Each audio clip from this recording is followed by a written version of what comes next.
How did we see the Klint Kubiak offense evolve in Week 11?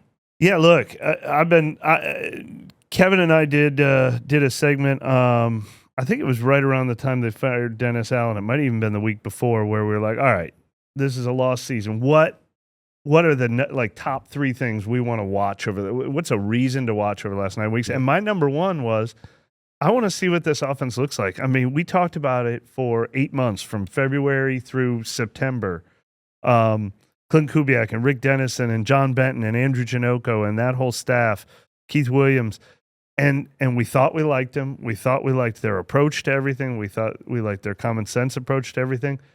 What they plan to do with Alvin, what they plan to do with Taysom, what they plan to do with Derek Carr, watching it play out on the practice field, watching it play out in weeks 1 and 2. And I was a believer. I was a total believer. And then they lose Eric McCoy, and then they lose Cesar Ruiz, and then they lose Lucas Patrick, and then they lose Derek Carr for a while, and then they lose Chris Olave and Rashid Shaheed. And I'm like, man, I want to go back to finding out if I like this offense or not. And I'm back to liking this offense again. I mean, it's been since the LA Chargers game where they've been back to running the ball again. So that's 4 weeks in a row where they've been back to running the ball well again. And the creativity came back. I joked during the game that it felt like he put away this whole section of plays while Eric McCoy was gone, and then when Eric McCoy was back, I would say he's in his bag.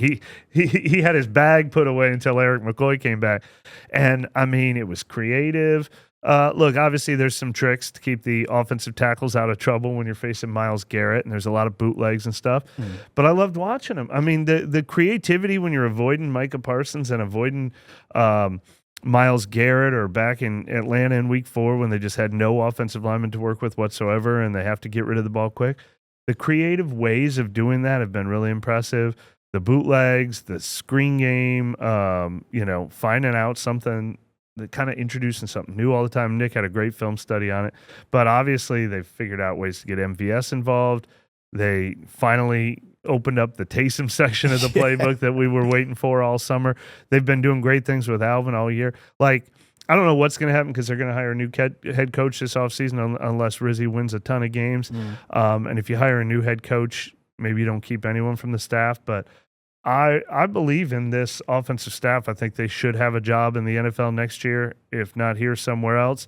And I believe in the core philosophies of this system, as we always did, the Shanahan system, for sure. It's definitely a dynamite system. Like, just even seeing the way, outside of Kubiak, people like Rick Dennison have taken the offensive tackles and, like you said, schemed them up to protect against Micah Parsons, Myles Garrett, Tank Lawrence, different players like that. It's incredible to kind of see that. But you can really see how during the weeks when a lot of the key offensive players were hurt, that the offense was not dumbed down, that's the wrong terminology, but simplified in a certain sense, because there were too many pieces moving at one time that didn't have enough sweat in actually learning the system all the way through, like through training camp. So to see Eric McCoy come back, to see Derek Carr come back and execute this offense like they have been, to see Taysom Hill have increased touches and just more creativity across the board, it's very impressive to see. Look, they're not perfect. Nick pointed out some flaws in the run game earlier this year that bit them every once in a while.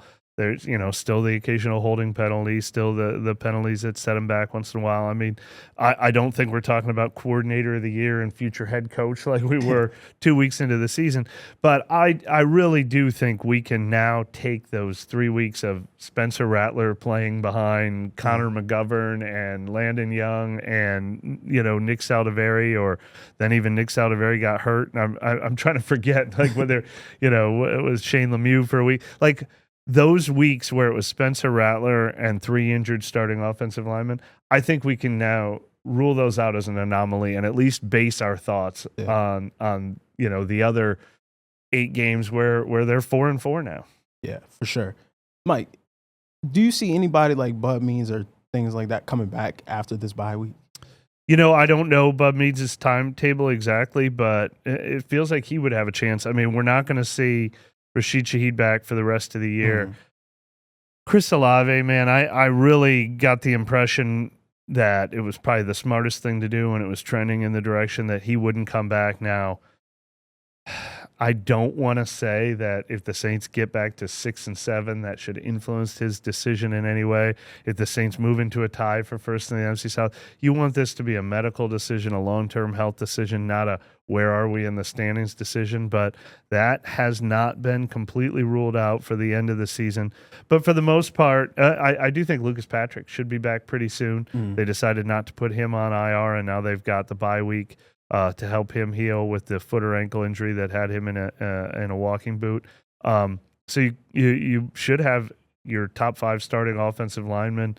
Kendry Miller's going to come back from IR. Jamal Williams should be back. I mean, I still think it should be Alvin and Taysom in the run game, but it's really just Olave, Shaheed are the only 2 guys that might not be back for the rest of the season. So this offense will be pretty close to what it was supposed to be, and it was always supposed to be a run-first offense that's built off running the ball and play action. And even if they lose Olave and Shaheed, which would be really, really hard to make up for, every sort of element of the running game should be there. When I said Rick Dennison, I meant Rick Dennison and John Benton because collectively as a whole, they're all making it happen.